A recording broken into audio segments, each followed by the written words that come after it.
श्री कृष्ण गोविंद हरे मुरारे, हे नाथ नारायण वासुदेव। श्री कृष्ण गोविंद हरे मुरारे। जोर से बोलो। नारायण वासुदेवा। श्री कृष्ण गोविंद हरे मुरारे, हे नाथ नारायण वासुदेव। श्री कृष्ण गोविंद हरे मुरारे, हे नाथ नारायण वासुदेव। बोले श्री कृष्णचंद्र भगवान की जय।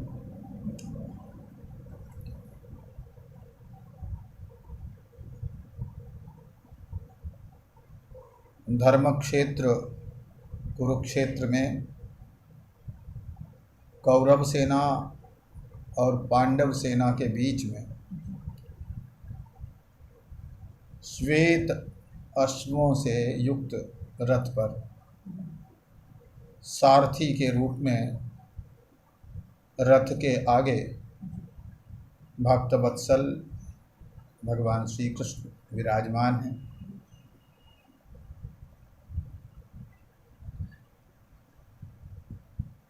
और रथी के स्थान पर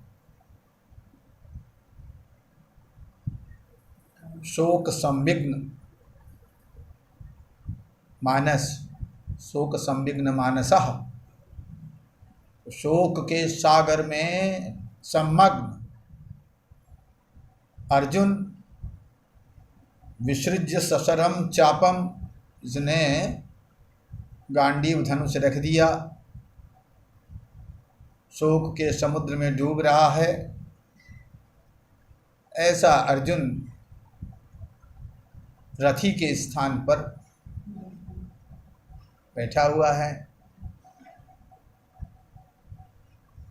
ये अर्जुन हम सब जीवों का प्रतिनिधित्व कर रहे हैं और अर्जुन के माध्यम से भगवान ने जो उपदेश किया वह अर्जुन के लिए ही नहीं, हम सब के लिए, हम सब का कल्याण करने के लिए भगवान ने उपदेश प्रारंभ किया।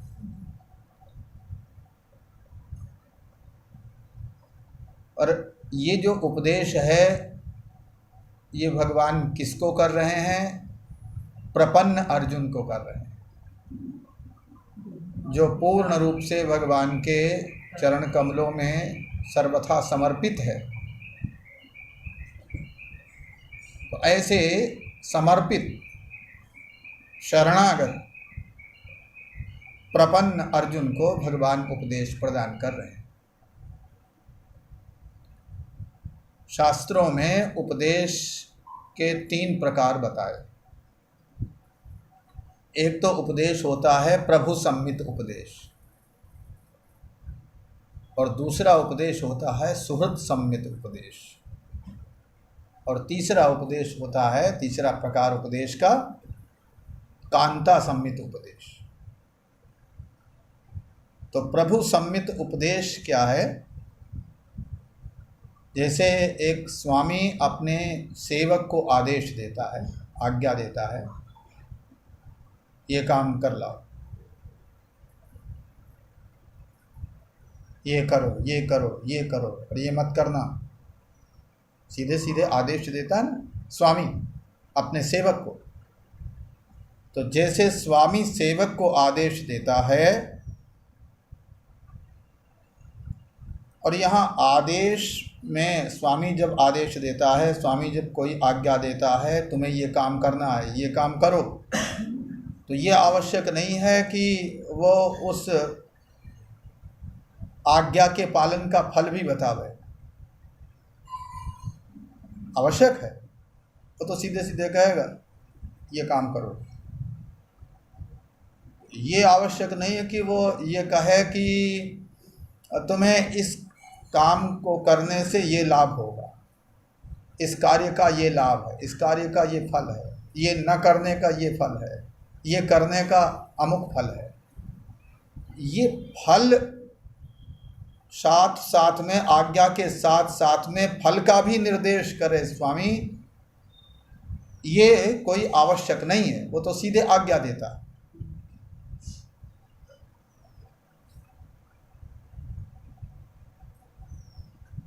और एक तो स्वामी आज्ञा देता है और फल का निर्देश नहीं करता, फल का निरूपण नहीं करता, फल नहीं बताता ये फल होगा इस काम से, इस काम को करने से, है ना। दूसरे सेवक को स्वामी से पूछने का भी अधिकार नहीं कि ये हम करेंगे तो इससे क्या लाभ होगा, ये अधिकार है नहीं। वो तो गुरु जी की आज्ञा का, स्वामी की आज्ञा का, स्वामी की आज्ञा का सेवक आंख बंद करके पालन करे, है ना, पालन करे, उसका ये कर्तव्य है, न कि वो पूछे कि इससे क्या फल मिलेगा। तो जो प्रभु सम्मित उपदेश होता है उसमें फलश्रुति का विशेष वर्णन नहीं होता है, तो ऐसा उपदेश वेदों ने दिया है।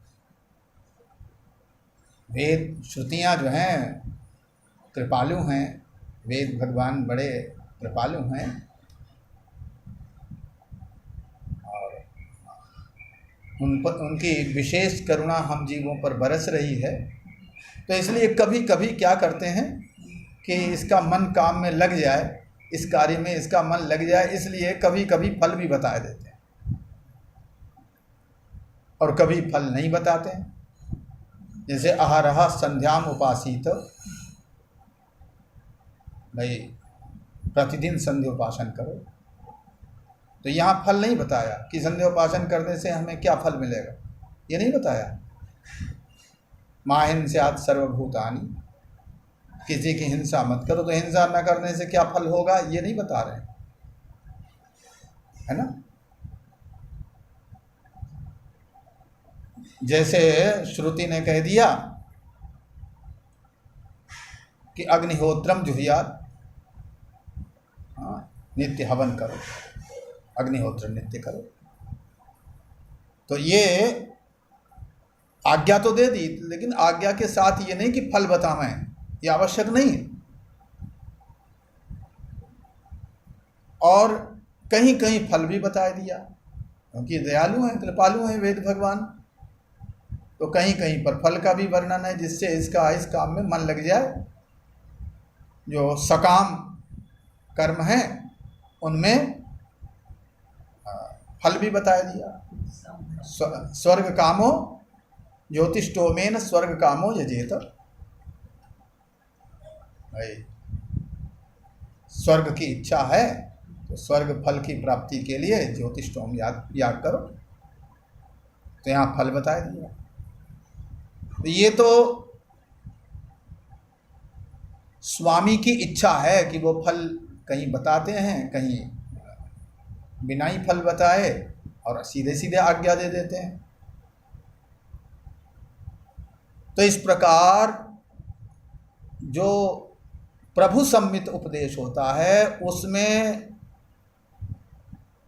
आज्ञा की प्रधानता है, विधि की मुख्यता है, आज्ञा की मुख्यता है। उसमें इससे क्या लाभ होगा उसे हम तर्क में तौल नहीं सकते, है ना। तर्क के तराजू में तौला नहीं जा सकता। तर्क का प्रयोग वेद शास्त्र में, यद्यपि तर्क का प्रयोग कहीं कहीं उपपत्ति का है, लेकिन वो वेद शास्त्र से जो अविरोधी है, वेद शास्त्र के सिद्धांत से विरुद्ध जो तर्क है, जो विरुद्ध दिशा में ले जाए, उसके सिद्धांत से विरुद्ध जो तर्क है, ऐसे तर्क का प्रयोग नहीं होना चाहिए। मनु जी कहते ना, आर्षम धर्मोपदेशम वेद शास्त्र विरोधिना यस्तर्केण अनुसंधत्ते सधर्मम वेदनेतरः। आर्षम धर्मोपदेशस्तु, जो आर्ष धर्मोपदेश है, वेद शास्त्र का जो उपदेश है, उस उपदेश का अनुसंधान वेद शास्त्र विरोधिना तर्केण अनुसंधत्ते, वेद शास्त्र से अविरोधी जो तर्क है, उस तर्क से उस उपदेश का अनुशीलन करना चाहिए, न कि विरोधी से, है ना।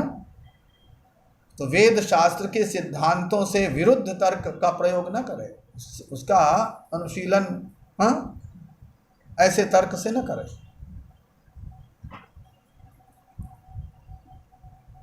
तो जहां वेद शास्त्र से अविरुद्ध तर्क का प्रयोग करते हुए उपपत्ति पूर्वक जब हम धर्म को जानना चाहते हैं वेद शास्त्र के माध्यम से, तभी हम धर्म के स्वरूप को जान सकते हैं। सधर्मम वेद नेतरः।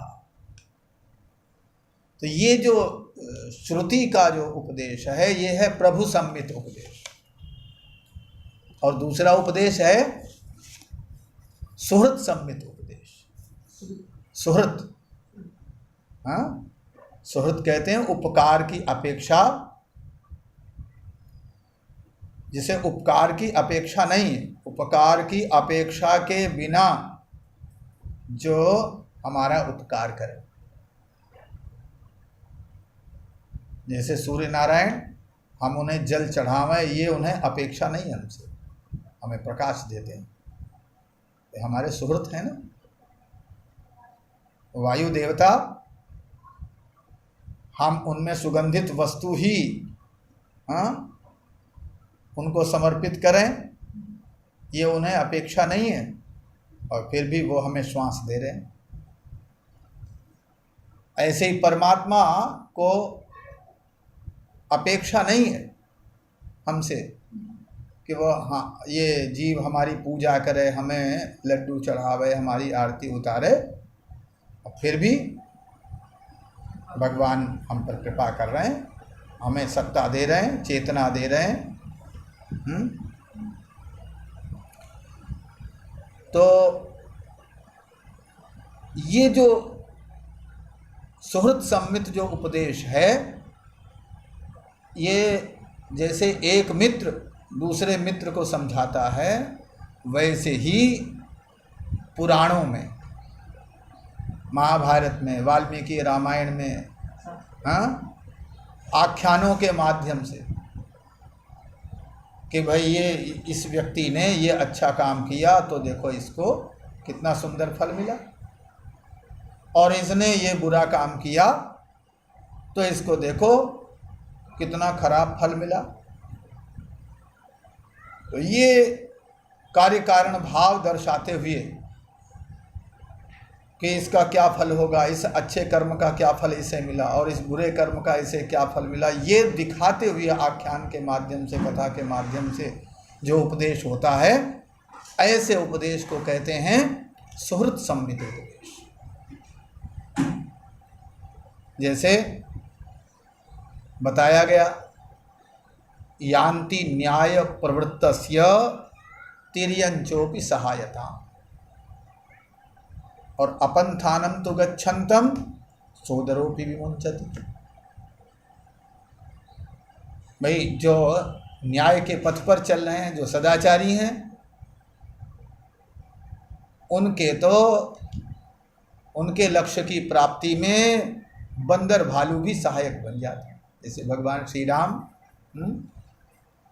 सदाचारी हैं, मर्यादा पुरुषोत्तम हैं,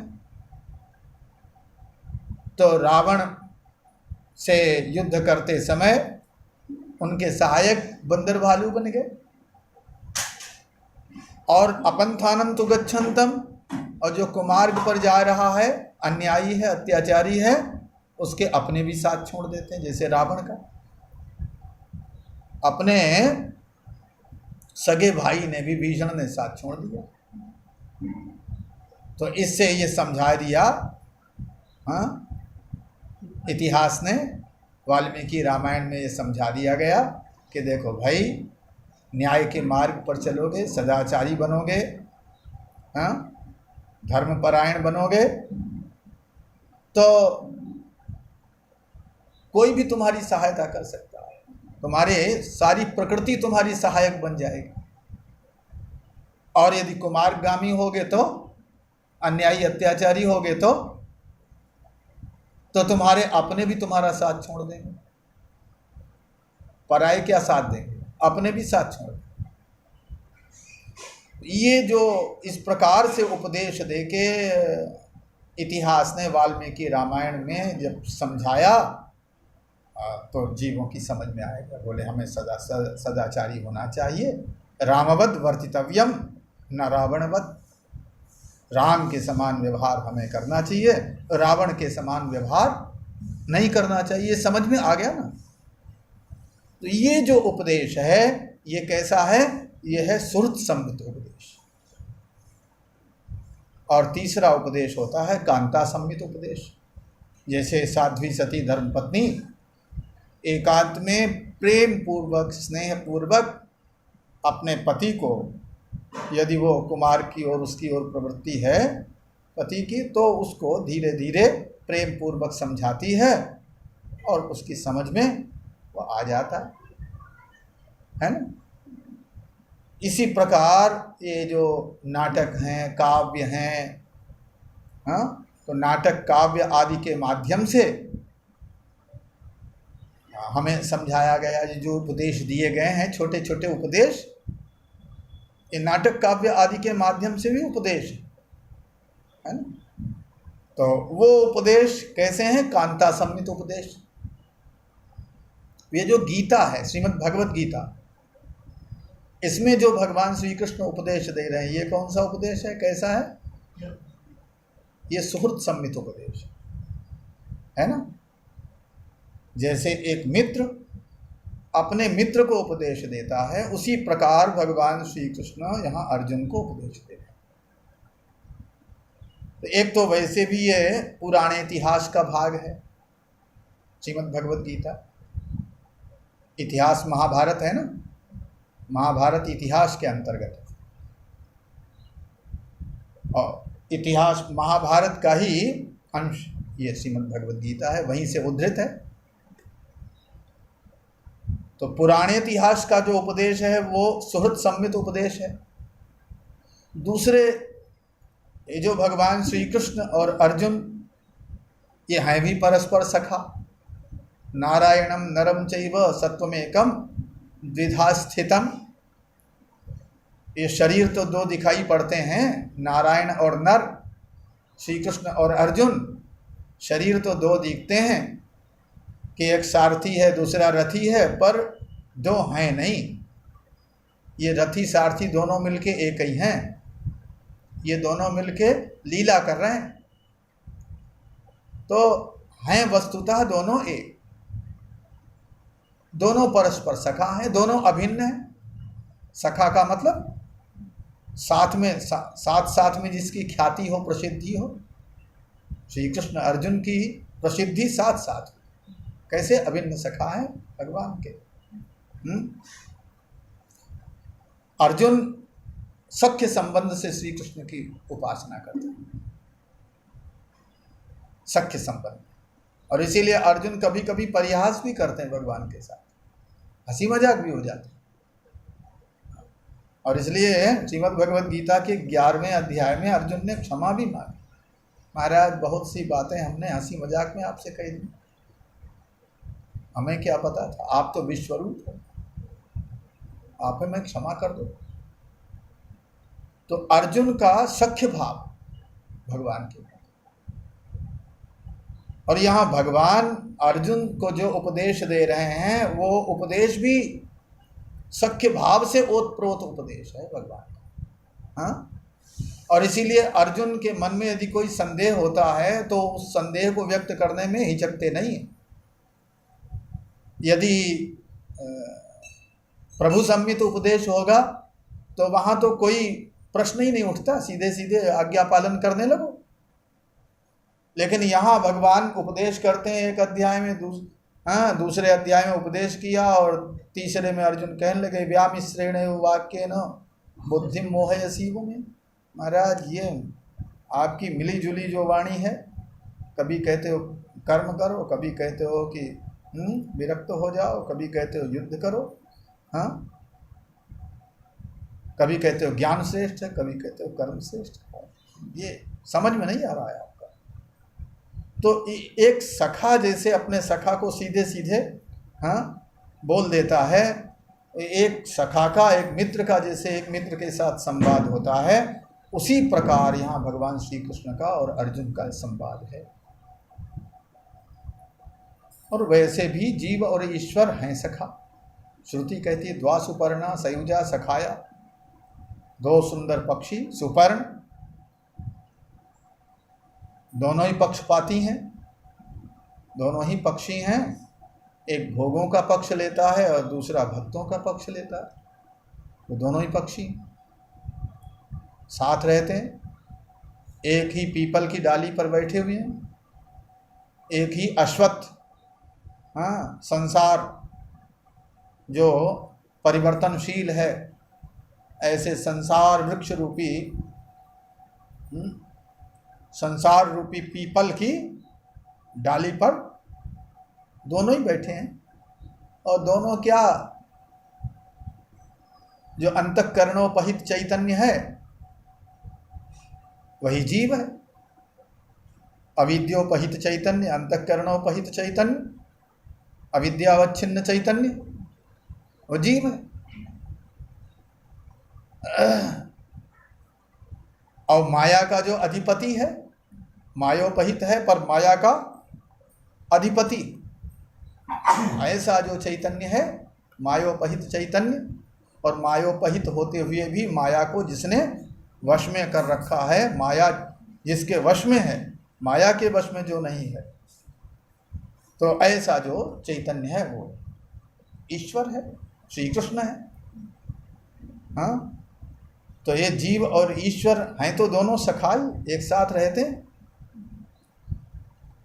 तो दोनों सखा हैं, दोनों एक साथ रहते हैं, और दोनों का जो ये संवाद है, ये जो उपदेश है, ये उपदेश कैसा है? सुहृद सम्मित उपदेश है। तो यहाँ कोई संकोच नहीं है। हाँ, जैसे एक सखा अपने सखा के कंधे पर हाथ रख के और बातचीत करता है, वैसे ही भगवान अर्जुन से भगवान अर्जुन को उपदेश दे रहे हैं। तो यहाँ इस प्रकार का उपदेश है। और तीसरा होता है कांता सम्मित उपदेश। कांता सम्मित उपदेश जैसे साध्वी सती पत्नी अपने पति को समझाती है, तो यहाँ जो उपदेश है वो सुहृद सम्मित उपदेश। अब अर्जुन के शोक का कारण क्या है? अर्जुन के शोक का कारण है अविवेक। अर्जुन के शोक का कारण है अविवेक। अविवेक किसका? विवेक। विवेक का मतलब अलग अलग कर देना, अलग अलग समझ लेना, है ना, ये विवेक हुआ। और अविवेक का मतलब अलग अलग समझ नहीं पाना। किसे? शरीर और शरीरी को। नित्य और अनित्य को, आत्मा और अनात्मा को, जड़ और चैतन्य को, और दुखालय को और आनंद स्वरूप को, इन सबको इनको अलग अलग न समझ पाना, यही अविवेक है। श्रीधर स्वामी कहते हैं देहात्मनो रविवेकादस्यैवं शोको भवति। देहात्मनो अविवेकात्, देहात्मनः अविवेकात्, देह और आत्मा का अविवेक होने के कारण। क्या मतलब? देह और आत्मा को अलग अलग न समझने के कारण, देह और आत्मा के स्वरूप को भली प्रकार न समझने के कारण अविवेक हो गए। नहीं समझ पाया तो क्या हुआ? जैसे रज्जु में सर्प की जो प्रतीति हो रही है, वो रज्जु के स्वरूप को नहीं समझ पा रहा, और सर्प के स्वरूप को भी, कि वहाँ सर्प है कि नहीं है, वहाँ उस रज्जु में सर्प के स्वरूप को भी नहीं समझ पा रहा है कि यहाँ सर्प नहीं है। वहाँ रस्सी के स्वरूप को नहीं समझ पा रहा है, और ना सर्प को। सर्प भिन्न है और रस्सी भिन्न है, दोनों भिन्न भिन्न है। ऐसे ही आत्मा और अनात्मा दोनों भिन्न भिन्न है। देह अनात्मा है और देही आत्मा है, और आत्मा और अनात्मा के स्वरूप को समझ नहीं पाया तो शरीर को ही उसने आत्मा समझ लिया, है ना। जैसे रस्सी के स्वरूप को वहाँ नहीं समझ पाया, रस्सी ये रस्सी है ये नहीं जान पाया, तो उसको रस्सी को क्या समझ लिया? सर्प। ऐसे ही यहाँ देह और आत्मा के स्वरूप को कि ये नश्वर है और ये अविनाशी है, ये चैतन्य है और ये जड़ है, ये दुखालय है, ये आनंद स्वरूप है, नहीं समझ पाया। तो नहीं समझ पाया इसलिए फिर भ्रम के कारण, भ्रांति के कारण क्या समझ लिया? ये समझ लिया कि ये तो अनात्मा को ही आत्मा मान लिया, शरीर को ही आत्मा मान लिया, शरीर को ही मैं मान लिया, और मैं मान लिया तो फिर मैं हुआ, उसके बाद मेरे हुए, मैं हुआ तो मम हुआ, और फिर ये मेरे हैं तो कहीं इनसे हम युद्ध करेंगे, ये मारे जाएंगे, तो ये तो इनके बिना हम कैसे जिएंगे, शोक हो गया। ये शोक का मूल कारण है। देहात्मनो रविवेकात् अस्य एवं शोको भवति। अर्जुन इन दोनों को यदि सर्वथा भिन्न भिन्न समझ ले तो उसे शोक नहीं होगा। इसलिए अर्जुन को आत्मा और अनात्मा के धर्म को भली प्रकार समझाने के लिए, कि ये आत्मा कैसा है, आत्मा का स्वरूप क्या है और अनात्मा का स्वरूप क्या है, अनात्मा किसे कहते हैं, आत्मा किसे कहते हैं, ये बताने के लिए, आत्मा और अनात्मा का विवेक कराने के लिए, और आत्मा अनात्मा का विवेक हो जाएगा तो फिर वो आत्मा स्वरूप में संप्रतिष्ठित हो जाएगा। इसलिए भगवान का उपदेश यहाँ प्रारंभ हुआ। ये श्रीधर स्वामी कह रहे हैं। बोलो श्री कृष्णचंद्र भगवान की।